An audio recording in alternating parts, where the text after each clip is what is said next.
Aqui o exemplo de alguém que acreditava na soberania de Deus na salvação e que não parava de orar pelo povo de Deus, porque não há incompatibilidade entre essas duas coisas. De uma maneira que nós não conhecemos, Deus executa todos os seus planos através da oração do seu povo. Nós oramos e Deus atende, Ele responde, e ao fazer isso, Ele está exatamente cumprindo tudo aquilo que desde a eternidade Ele havia planejado. É nosso dever, portanto, orar sempre e sem cessar.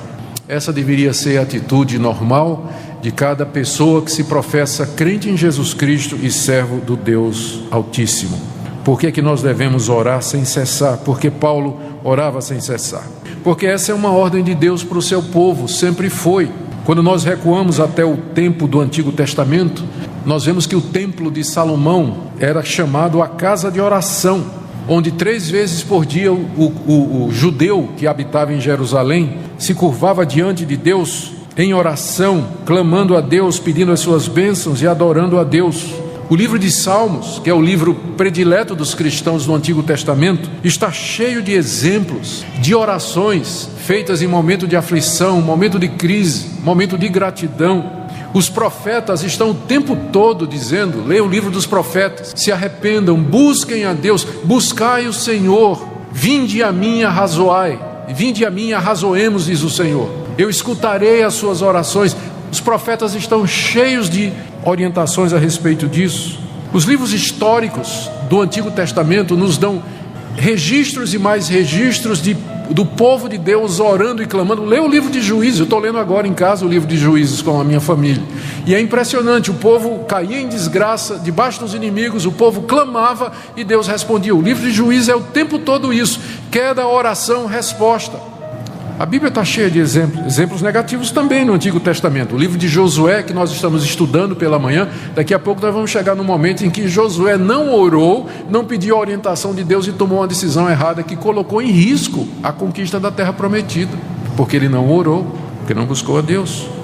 No Novo Testamento você tem o exemplo do Senhor Jesus, que tirava tempo diariamente para buscar o Pai. Ele mesmo nos ensina a orar sem cessar. Contou aquela famosa história da viúva que ficava batendo na porta do juiz, dizendo, julga meu caso. E depois ele dá a aplicação dizendo, será que Deus não vai ouvir aqueles que dia e noite clamam a Ele? E quem não conhece aquela passagem, batei e abri-se-vos-á, buscai e achareis, pedi e dá-se-vos-á. Quem de vocês é aquele que se o filho pedir pão vai dar uma pedra, pedir um peixe vai dar uma cobra?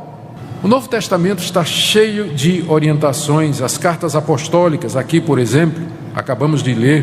No livro de Atos, nós encontramos a igreja em oração o tempo todo. Queridos, a oração é aquela corda que toca o sino lá no alto, para dizer a Deus, estamos aqui, ouve a nossa oração, ouve o nosso clamor, escuta as nossas necessidades. Devemos orar, porque essa é a ordem de Deus para o seu povo. Devemos orar em segundo lugar, porque só assim é que nós vamos vencer os inimigos das nossas almas. Quando Paulo ouviu falar que eles criam no Senhor Jesus, ele diz que começou a orar fervorosamente por eles.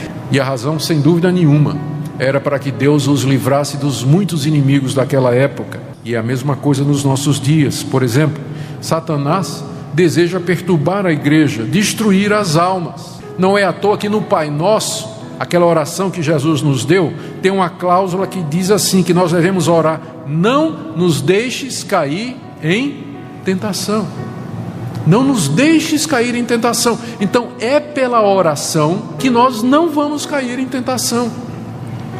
Deus age em respostas, então, à oração por isso. Estou pensando aqui quando Jesus disse a Pedro, Pedro, Satanás te pediu para te cirandar como trigo. Lembra desse episódio? Jesus disse a Pedro, olha, o diabo veio pedir autorização para colocar você no pilão do café e fazer isso com você, ou então para passar você na peneira. Estou tentando usar alguma metáfora aqui para nos ajudar a entender o que Pedro disse. E Jesus diz, mas eu orei por você. Você pode imaginar isso? O Senhor Jesus orando por Pedro para que Satanás não o tentasse além do que Pedro podia suportar. De fato, Pedro foi tentado, negou a Cristo 3 vezes, mas não perdeu a fé por causa da intercessão de Jesus. A oração impediu que Satanás levasse efeito as suas intenções com relação a Pedro. Lá em Efésios capítulo 6, aqui mesmo nessa carta, nós vamos chegar lá, nós vemos que Paulo recomenda que nós ponhamos toda a armadura de Deus para resistir a Satanás e diz, com toda a oração, como se fosse o azeite pelo qual a armadura, o óleo pelo qual ela desce e é ajustada em nós, a oração fazendo isso.